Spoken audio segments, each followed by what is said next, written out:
Yayasan Inspirasi Indonesia Membangun membagikan kuota internet kepada guru dan peralatan tulis bagi murid di Sekolah SDN Samudra Jaya di Kecamatan Tarumajaya, Kabupaten Bekasi, Jawa Barat. Sekolah ini dipilih karena tenaga pengajarnya tidak mendapatkan bantuan operasional untuk mengajar secara daring dan para murid kehabisan peralatan belajar selama 3 bulan menjalani kegiatan belajar dari rumah. Dampak pandemi COVID-19 menyebabkan seluruh sekolah meniadakan kegiatan belajar mengajar di sekolah dan mewajibkan murid untuk terbiasa menggunakan gawai untuk belajar dari rumah secara daring. Untuk membantu para guru tetap mengajar di masa pandemi secara daring, Yayasan Inspirasi Indonesia Membangun atau YIM memberikan bantuan paket kuota senilai Rp200.000 untuk 1 bulan kepada 13 guru yang mengajar di SDN Samudra Jaya 04, Kabupaten Bekasi, Jawa Barat. Bantuan ini diberikan karena sejak pandemi COVID-19, sekolah ini tidak mendapatkan bantuan operasional untuk mengajar secara daring, seperti kuota internet atau wifi dari pemerintah. Selain guru, Yayasan Inspirasi Indonesia Membangun juga membagi 30 paket peralatan sekolah kepada anak-anak di sekolah ini. Paket bantuan tersebut berupa tas sekolah, pensil, buku, penghapus, penggaris, dan pensil warna.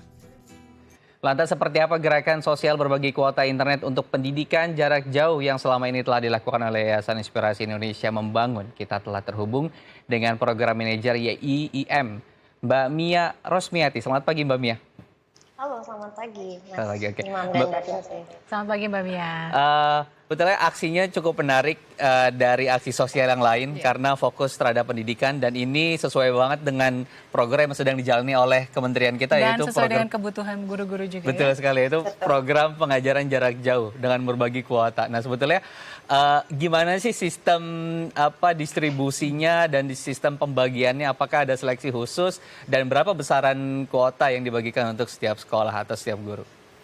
Ya, jadi sebetulnya untuk distribusinya kami memang bekerja sama dengan beberapa pihak. Misal ada kolega yang memang temannya adalah seorang guru, jadi kami tanya ke mereka kriterianya yang utama itu di sekolahnya memang tidak ada anggaran untuk kuota internet dan kami memprioritaskan sekolah-sekolah swasta seperti itu. Untuk satu guru kami memberikan kurang lebih Rp200.000 untuk 1 bulan. Ada kriteria nggak Mbak, sekolah mana yang harus dibantu dan diberikan donasi oleh YIM?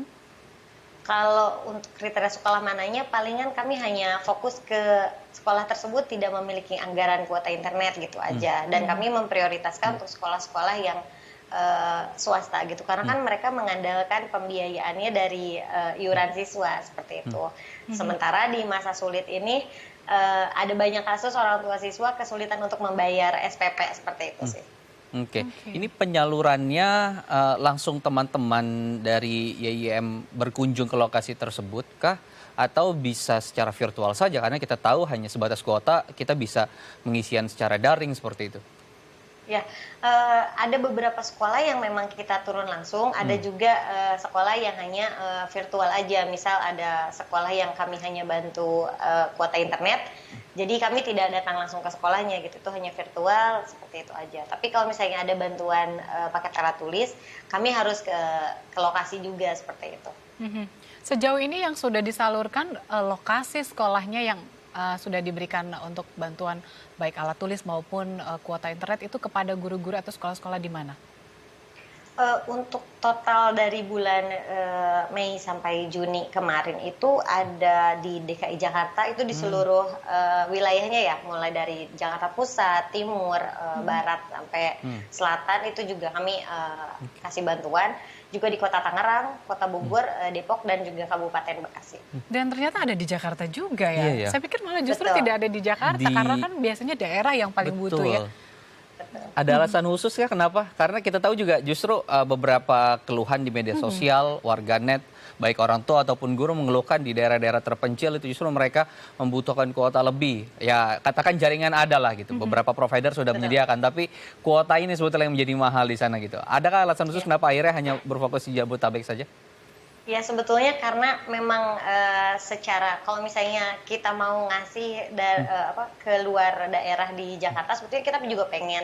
Namun itu terbatas dari koordinasinya juga. Kami Oke. kesulitan untuk menghubungi pihak-pihak sekolah tersebut gitu. Jadi sementara karena kebanyakan staf kami juga di lokasi tinggalnya di daerah Jakarta, sehingga kami akhirnya hanya di daerah Jakarta saja dan sekitarnya seperti itu. Oke. Jadi ini ada panggilan dari Mbak Mia untuk relawan-relawan di luar sana juga yang ingin terlibat dari Betul. daerah yang Betul. mungkin daerahnya Supaya juga mengalami hal sama. Nah, bantuan kami lebih luas juga seperti itu.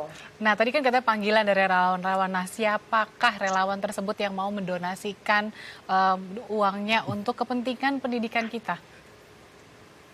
Sebetulnya kami menerima donasi dalam tidak hanya dalam bentuk uang ya, tapi juga dalam bentuk tenaga. Misal ada beberapa mahasiswa yang ikut serta ketika ada kegiatan, mereka jadi volunteer seperti itu.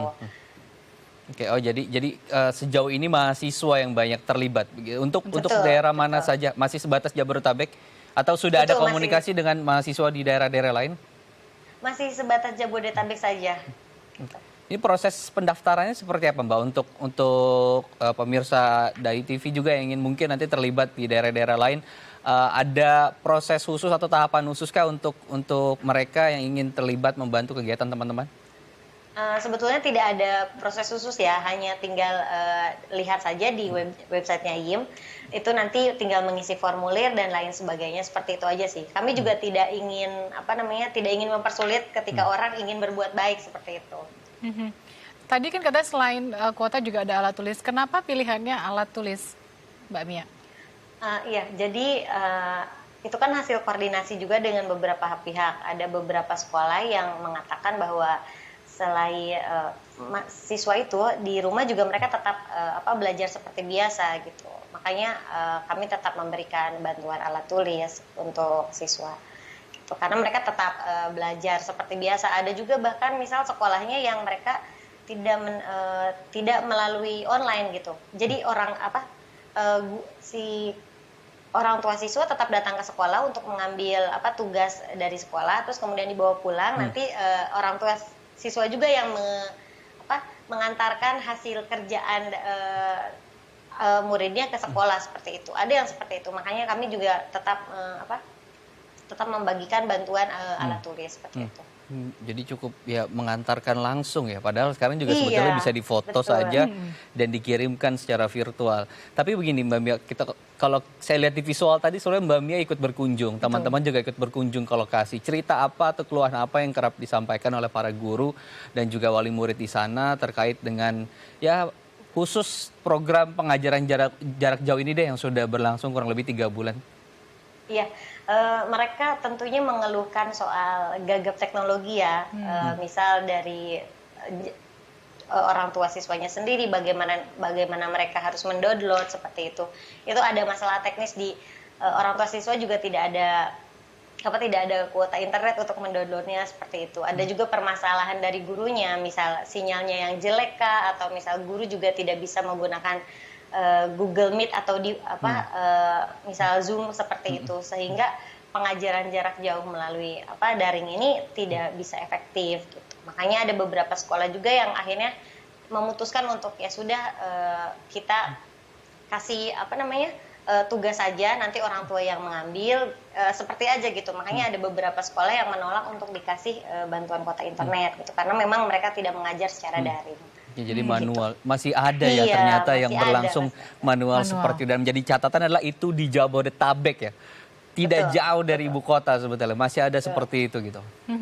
Aksi sosial ini mau sampai kapan nih Mbak Mia? Dan apa yang YIM lakukan untuk terus menggalang dana dan kepedulian dari masyarakat? Ya, untuk sementara untuk program pendidikan kami berubah Mbak, karena kan sekarang juga sekolah masih libur.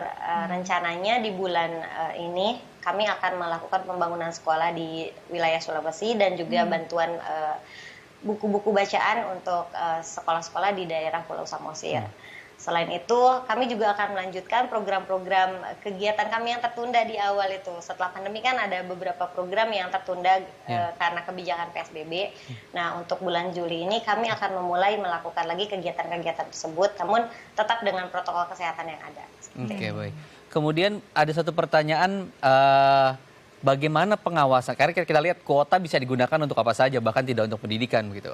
Mungkin bisa jadi untuk mengakses hal yang lain gitu. Adakah sebetulnya pengawasan khusus yang dilakukan oleh teman-teman terkait dengan hal tersebut gitu, untuk meyakinkan masyarakat dan juga para donatur bahwa mereka menyalurkan dana mereka, bantuan mereka kepada orang yang tepat? Iya, kalau untuk pengawasan khusus sih kami ini base-nya ke kepercayaan ya Mbak, Iya, Mas. iya. Jadi tapi tetap guru-guru tersebut melaporkan misal dalam 1 bulan ini, mohon maaf, dalam 1 minggu ini mereka mengirimkan materi pelajaran seperti apa, berapa banyak. Biasanya mereka melakukan seperti itu gitu. Baik Mbak Mia, terima kasih nih berbagi inspirasinya bagi masyarakat Betul. juga bahwa ternyata ada sekolah yang masih butuh bantuan untuk internet dan alat tulis ya. Terima kasih Mbak Mia. Iya, terima kasih banyak Mbak Vincent dan Mas Iman. Ya, pemirsa selanjutnya kita akan menghadirkan informasi inspiratif lain, tetap bersama kami di Halo Indonesia.